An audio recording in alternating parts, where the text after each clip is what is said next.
हिमाचल प्रदेश की शांत वादियों में एक छोटा सा गांव बसा था, परागपुर। यह गांव अपनी प्राकृतिक सुंदरता और शांत वातावरण के लिए जाना जाता था। यहाँ के पहाड़ बर्फ की सफेद चादर ओढ़े हुए थे और नीले आकाश के नीचे सब कुछ एक अद्भुत सपने जैसा लगता था। इस गांव में 22 साल का एक युवक रहता था जिसका नाम अर्जुन था। अर्जुन अपनी आकर्षक व्यक्तित्व और दिलेरी के लिए पूरे इलाके में मशहूर था। 6 फुट ऊंचा कद, मजबूत शरीर और तीखी नजरें उसे देखने वाले एक पल के लिए ठहर जाते थे। जब वह चलता तो सबकी निगाहें उस पर टिक जाती थीं। उसकी मर्दाना आकर्षण के साथ एक भीनी खुशबू जुड़ी हुई थी जो किसी के भी दिल को बेताब कर देती थी। पूरे गांव में वह सुंदर होने के साथ साथ थोड़ा बेपरवाह भी माना जाता था।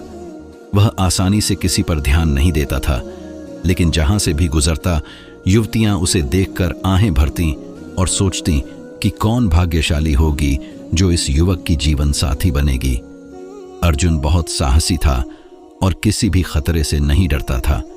वह सिर्फ एक नाम नहीं बल्कि एक किंवदंती था। परागपुर के पास ही एक घना जंगल था जिसके बारे में अफवाह थी कि वहां पर आत्माओं का वास है। किसी में इतनी हिम्मत नहीं थी कि वह उस जंगल में अकेले जाए।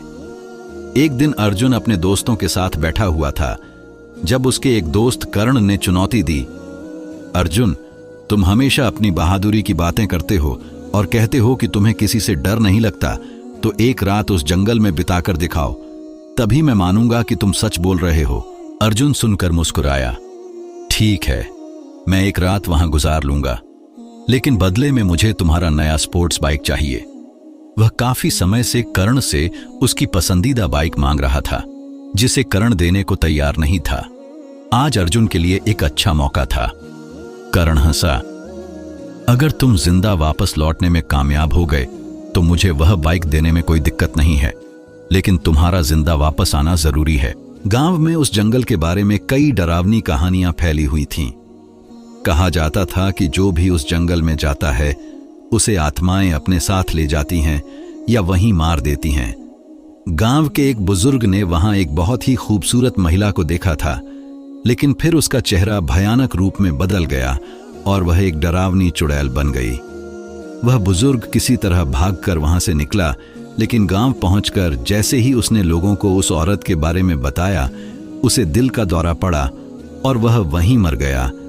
उसके बाद किसी ने भी उस जंगल में जाने की हिम्मत नहीं की थी।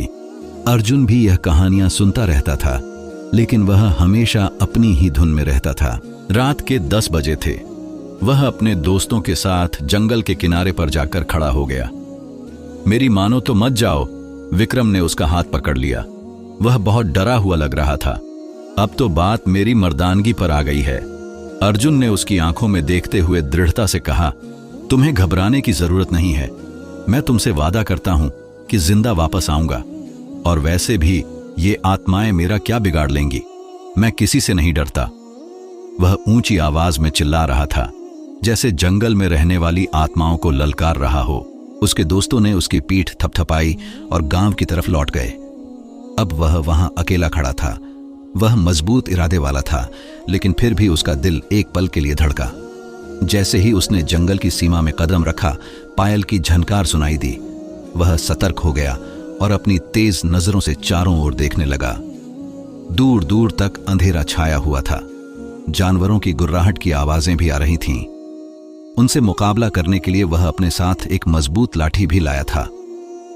उसका एक दोस्त रवि जंगल से थोड़ी दूरी पर रुक गया था ताकि उस पर नजर रख सके। कहीं ऐसा न हो कि अर्जुन सुबह होते ही जंगल से भाग आए। उसे चलते हुए थोड़ी ही देर हुई थी कि उसे अपने नाम की पुकार सुनाई दी। अर्जुन। यह जानी पहचानी आवाज थी। उसे महसूस हो रहा था जैसे उसने यह आवाज पहले भी कहीं सुनी हो। वह एक हल्की सी फुसफुसाहट थी। फिर से चारों ओर खामोशी छा गई। अर्जुन एक बार फिर आगे बढ़ने लगा। अर्जुन, मैंने तुम्हारा इंतजार किया है। तुमने मुझे बहुत तड़पाया है। यह आवाज उसे फिर से सुनाई दी। अब तक उसे अंदाजा हो गया था कि यह इंसान नहीं है, यह वाकई कोई और प्राणी है, क्योंकि सांसों की गर्मी वह अपने कानों पर महसूस कर रहा था और उसके साथ किसी के होंठों का हल्का स्पर्श भी उसके कानों को छू रहा था। कौन हो तुम? उसने मजबूत लहजे में पूछा। फिर से चुप्पी छा गई। यह बिल्ली चूहे का खेल उसे गुस्सा दिला रहा था। वह डटकर मुकाबला करने वाला इंसान था। तुम जो भी हो, अगर हिम्मत है तो मेरे सामने आओ, मैं तुम्हें ललकारता हूं। वह जानता था कि चाहे आत्माएं कितनी भी ताकतवर क्यों न हो, इंसान से कम ही होती हैं। अचानक एक हल्का नीला धुआं उसके चारों तरफ घूमने लगा। अर्जुन का सिर चकराने लगा। वह फिर से ऊंची आवाज में चिल्लाया, मैं कह रहा हूं जो भी है मेरे सामने आ। देखते ही देखते वह धुआं उसके सामने इकट्ठा होने लगा और जब धुआं छंटा तो उसके सामने एक बेहद खूबसूरत लड़की खड़ी थी। उसके लंबे काले बाल हवा में लहरा रहे थे। उसकी खूबसूरत नीली आंखों की चमक ऐसी थी जैसे रात के तारे उतर आए हों। उसकी लंबी घनी पलकों की छाया उसके गालों पर पड़ रही थी। उसके खूबसूरत तराशे हुए होठों पर एक प्यारी सी मुस्कान फैली हुई थी। मैंने तुम्हारा बहुत इंतजार किया, आखिरकार तुम आ ही गए। उसकी आवाज सुनकर अर्जुन जल्दी से होश में आया। अर्जुन, जिसे यकीन था कि वह कभी भी किसी लड़की की मोहब्बत में नहीं पड़ेगा, सामने खड़ी उस लड़की का हुस्न देखकर अपना दिल हाथ से फिसलता महसूस कर रहा था। एक बार उसने अपने दोस्तों से मजाक में कहा था कि वह उसी लड़की से शादी करेगा जिसे देखकर पहली नजर में प्यार हो जाए और दिल को सुकून मिल जाए। सामने खड़ी उस रहस्यमयी लड़की को देखकर सच में उसके दिल को सुकून मिल गया था। जैसे ही वह लड़की उसकी तरफ बढ़ी, अर्जुन पीछे हट गया। दूर रहो मुझसे, बताओ तुम कौन हो? मैं एक वन परी हूं, सदियों से अपने समुदाय के साथ इस जंगल में रह रही थी, मगर कुछ महीने पहले मेरा समुदाय अपनी दुनिया में चला गया। तुम उनके साथ क्यों नहीं गई? अर्जुन ने सहजता से सवाल किया। मैं तुम्हारा इंतजार कर रही थी, मुझे यकीन था कि तुम एक दिन वापस यहां जरूर आओगे। अब अर्जुन हैरान रह गया। तुम मेरा इंतजार क्यों कर रही थी? क्योंकि तुम ही वह इंसान हो जो मुझे इस जगह से आजाद कर सकता है। उसकी आंखों में आंसू भर आए थे। अर्जुन को भी अपना दिल डूबता हुआ महसूस हुआ। मैंने तुम्हारे लिए बहुत बड़ी कुर्बानी दी है और हमेशा तुम्हारे लिए कुर्बानी देने के लिए तैयार हूं। मुझे सिर्फ और सिर्फ तुम्हारा साथ चाहिए। मुझसे वादा करो कि तुम मेरा साथ दोगे। ये कहते हुए वह उसकी ओर बढ़ने लगी। अर्जुन तेजी से पीछे हट गया। यह मुमकिन नहीं है, तुम एक वन परी हो, मैं इंसान हूं। तुम्हारा संसार अलग है, मेरा अलग, हम दोनों का कोई मेल नहीं। वह खामोशी से अर्जुन की बातें सुनती रही। तुम अपने दिल से कैसे नजरें फेरोगे? तुम यहां से चले तो जाओगे, लेकिन मुझे कभी भूल नहीं पाओगे। तुम्हारा दिल हर पल मेरे लिए तड़पेगा। यह सुनकर अर्जुन मुस्कुराया। मैं एक मजबूत इरादों वाला इंसान हूं, मुझे अपने दिल पर काबू है। तुम्हारी बातें और तुम्हारा हुस्न मुझे थोड़ी देर के लिए तो मोहित कर सकते हैं, लेकिन मुझ पर हावी नहीं हो सकते। उसके लहजे में आत्मविश्वास था। मेरे प्रिय, मेरी दुआ है कि तुम्हारा यह आत्मविश्वास हमेशा बना रहे, मगर मैं भी कोई मामूली वनपरी नहीं हूं। मुझे अपने रूप पर गर्व है, तुम मेरी तरफ जरूर लौटोगे। वह उसकी बातों पर मुस्कुराता हुआ वहां से बाहर निकल गया। उसका दोस्त, जिसने उसके साथ शर्त लगाई थी, जब अर्जुन को जंगल से बाहर आता देखा तो उसका मजाक उड़ाने लगा, मगर अर्जुन ने उसकी बातों पर कोई ध्यान नहीं दिया, क्योंकि अभी उसका खुद का दिल परेशान था। वह घर आया और सोने के लिए लेट गया। पूरी रात करवटें बदलता रहा, लेकिन एक पल के लिए भी उसे नींद नहीं आई। हर बार वही वनपरी का चेहरा उसकी आंखों के सामने आ जाता था। सुबह जल्दी उठकर वह मंदिर की तरफ चल दिया। उसे पता था कि गांव के पुजारी ही उसकी मुश्किल को हल कर सकते हैं। नमाज के बाद वह चुपचाप मंदिर की सीढ़ियों पर जाकर बैठ गया। एक ज्ञानी वृद्ध जो वहां से गुजर रहे थे, जब उन्होंने अर्जुन को परेशान देखा तो उसके पास आ गए। उन्होंने अर्जुन से पूछा, बेटा, इतना परेशान क्यों हो? क्या बात है? क्या बताऊं बाबा जी? एक अजीब सा वाकया पेश आया है और अब वह वाकया सिर दर्द बन गया है। वह बहुत परेशान नजर आ रहा था। बाबा जी के दोबारा पूछने पर उसने उन्हें सारी बात बता दी। वह थोड़ी देर के लिए चुप हो गए, फिर बोले, दोबारा उस जंगल में मत जाना। अगर तुम दूसरी बार गए तो तुम उसकी माया जाल में फंस जाओगे। वनपरियों के जादू में बहुत ताकत होती है। उस वनपरी ने तुम पर जादू कर दिया है। तुम ऐसा करो, ये जगह छोड़कर थोड़े समय के लिए कहीं और चले जाओ। जब माहौल बदलेगा तो तुम भी सुकून महसूस करोगे। और यह वाकया भूल जाओगे। उसे बाबा जी की सलाह पसंद आई। उसी शाम वह अपनी मां से इजाजत लेकर कुछ दिनों के लिए गांव से बाहर चला गया, मगर वहां भी उसके दिल को एक पल के लिए भी चैन नसीब नहीं हो रहा था। वह जहां कहीं भी जाता उसे वही लड़की नजर आती थी। उसकी बातें उसके दिमाग में घूमती रहती थीं। उसने मुझसे आजादी क्यों मांगी? मैं उसे कैसे आजाद कर सकता हूं? उसने मुझे पहले कहां देखा था? क्या वह वाकई अपने समुदाय के बजाय मेरी वजह से इस जंगल में रुक गई थी? उसके मन में हर वक्त यही सवाल चलते रहते थे। वह यह भी जानता था कि इन सवालों का जवाब सिर्फ उस वन परी के पास है। उसने खुद को रोकने की बहुत कोशिश की, मगर अपनी इस कोशिश में कामयाब न हो सका। 3 दिनों के बाद वह फिर से उस जंगल के सामने खड़ा था। जैसे ही वह वहां पहुंचा, एक बहुत ही मनमोहक खुशबू ने उसका स्वागत किया। वह चमेली के फूलों की खुशबू थी। उसे एहसास हो गया था कि वन परी उसके आसपास ही मौजूद है, मगर वह यह भी जानता था कि वह जंगल से बाहर नहीं निकल सकती। जैसे ही वह उस पुरानी जगह पर पहुंचा, उसे वन परी की आवाज सुनाई दी। मुझे पता था कि तुम लौटकर जरूर आओगे। यह मत समझना कि मैं तुम्हारी मोहब्बत के पीछे पागल होकर यहां आया हूं। मुझे तुमसे कुछ सवाल पूछने हैं। यह सुनकर वह वन परी हंसने लगी। उसकी हंसी भी बहुत प्यारी थी। तुम बहुत मजबूत और ताकतवर नजर आते हो, लेकिन तुम्हारे अंदर भी एक छोटा सा बच्चा मौजूद है। अर्जुन को उसकी यह बात अच्छी नहीं लगी। मेरे बारे में सोचने के बजाय मुझे यह बताओ कि तुम यहां क्यों रुक गई हो और तुमने मुझे कहां पर देखा था? आज से 5 साल पहले मैं आजाद थी। जहां दिल करता था चली जाती थी, जिससे दिल करता था मिल लेती थी। मैं सिर्फ इस जंगल में ही नहीं घूमती थी, बल्कि तुम्हारे गांव का भी चक्कर लगाती रहती थी। मुझे गांव के लोग बहुत पसंद थे, क्योंकि वे एक दूसरे का बहुत ख्याल रखते थे। कभी कभी मेरा दिल करता था कि मैं गांव में जाकर बस जाऊं, मगर वहां कुछ जादूगर भी मौजूद थे। अगर मैं वहां रुकती तो वे मुझे पहचान लेते और मुझे कैद कर लेते। इसीलिए मैं एहतियात बरतती थी। एक शाम जब मैं तुम्हारे गांव के ऊपर से गुजर रही थी, तो मेरी नजर तुम पर पड़ी। तुम अपने दोस्तों के साथ कहीं जाने के लिए तैयार हो रहे थे। मैंने तुम्हें सिर्फ एक नजर देखा और मैं तुम्हारी दीवानी हो गई। ऐसा नहीं था कि मैंने पहले कभी खूबसूरती नहीं देखी थी, लेकिन तुम में एक अजीब सी कशिश थी और तुम्हारा दिल मुझे बार बार तुम्हारी तरफ खींच रहा था। उसी वक्त वहां एक जादूगर आ गया था, जिससे बचने के लिए मैं भागकर जंगल आ गई और सोचा कि फिर से तुम्हारे पास जाऊंगी। मुझसे गलती यह हो गई थी कि मैंने अपनी बड़ी बहन को तुम्हारे बारे में बता दिया। मेरी बात सुनकर वह गुस्से में आ गई। उन्हें मेरी मोहब्बत की आग जलती हुई नजर आ रही थी, इसलिए उन्होंने मुझे कैद कर दिया। कुछ ही सालों बाद उन्होंने मुझे अपने साथ अपनी दुनिया में चलने के लिए कहा, मगर मैंने इनकार कर दिया। तब वे मुझे यहां पर कैद कर गए। उन्होंने मुझे श्राप दिया था कि मैं उस वक्त तक आजाद नहीं हो सकती जब तक वही इंसान मुझसे मोहब्बत का इकरार न कर ले जिससे मैंने मोहब्बत की थी, और वह इंसान तुम ही हो। मैं अगर चाहती तो जब तुम पहली बार इस जंगल में आए थे तभी तुम्हें यहां कैद कर सकती थी, क्योंकि मेरा जादू इस जंगल पर चलता है। मगर मैं अपनी मोहब्बत पर जुल्म नहीं करना चाहती थी।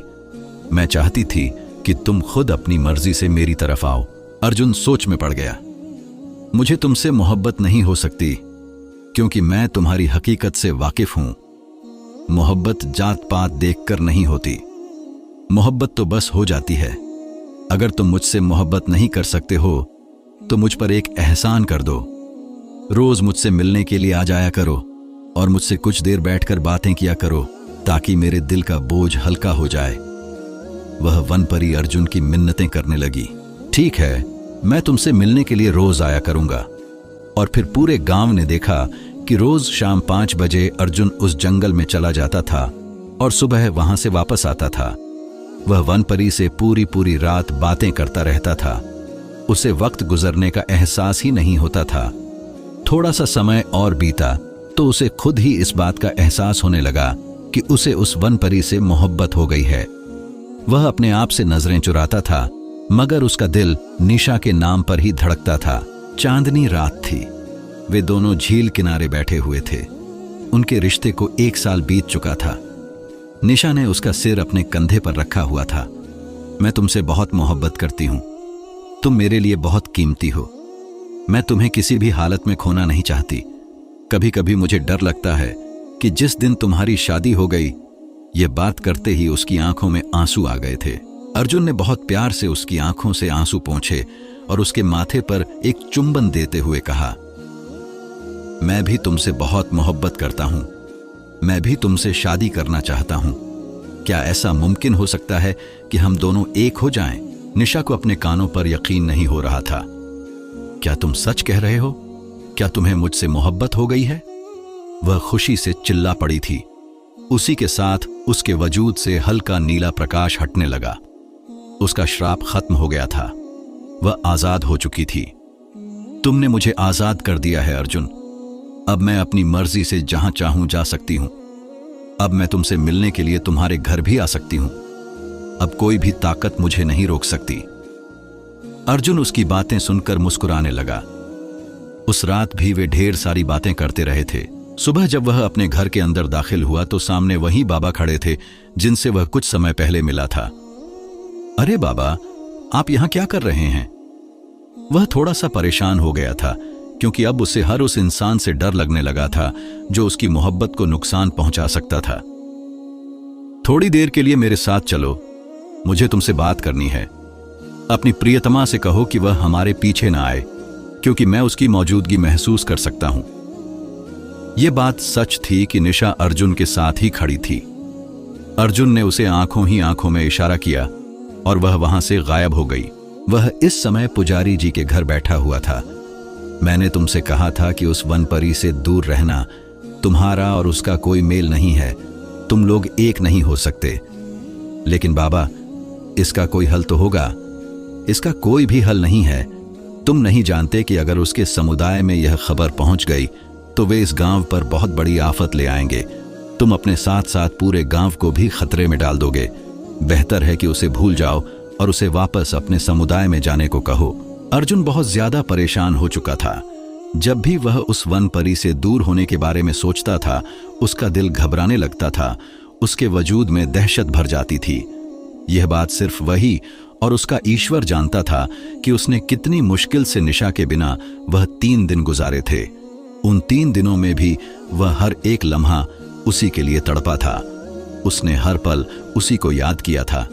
बाबा जान, अब ऐसा मुमकिन नहीं हो सकता। मैं उससे दूर नहीं हो सकता। मैं कोई रास्ता जरूर निकालूंगा। मैं उसे हासिल करके रहूंगा, क्योंकि मैंने उससे मोहब्बत की है। उसके लहजे में चट्टानों जैसी दृढ़ता थी। रात का वक्त था। वह छत पर बैठा हुआ था और उसी बारे में सोच रहा था जब निशा की खुशबू उसे एक बार फिर से महसूस होने लगी। वह उसके आसपास ही मौजूद थी। थोड़ी ही देर के बाद वह उसके सामने प्रकट हुई और उसके कंधे पर सिर रखकर बैठ गई। चांद अपने पूरे यौवन पर था और वे दोनों दुनिया से अलग होकर एक दूसरे की दुनिया में मग्न थे। तुम मुझे कभी छोड़ोगे तो नहीं? निशा ने उसके हाथों पर हाथ रखते हुए उसे सवाल किया। मैं मर जाऊंगा, लेकिन कभी भी तुम्हें खुद से जुदा नहीं करूंगा। तुम मेरे वजूद का हिस्सा बन गई हो। तुम मेरी रूह में उतर गई हो। अगर तुम्हें खुद से दूर किया तो मैं भी मर जाऊंगा। मुझे कभी कभी डर लगता है। मैं तुम्हें खोना नहीं चाहती हूं। यह कहकर निशा रोने लगी। तुम जानती भी हो कि तुम्हारे आंसू मुझे तकलीफ देते हैं। क्यों मेरे दिल को जख्मी करती हो? मैं बहुत बेबस हूं। जब भी तुमसे दूर जाने के बारे में सोचती हूं तो रोना आ जाता है। मैं तुम्हें बेहिसाब चाहती हूं, नहीं खो सकती तुम्हें। मुझे कोई ऐसा तरीका बताओ जिससे हम दोनों एक हो जाएं। इसके लिए तुम्हारा इंसान बनना जरूरी है। अर्जुन ने उससे नजरें चुराते हुए कहा था। अगर आपको आज की हमारी कहानी पसंद आई है तो इसे लाइक कीजिए और अपने प्यारों के साथ शेयर कीजिए। और हाँ, अगर आपने अभी तक हमारा चैनल सब्सक्राइब नहीं किया तो जरूर कीजिए। मिलते हैं कल एक नई और दिलचस्प कहानी के साथ।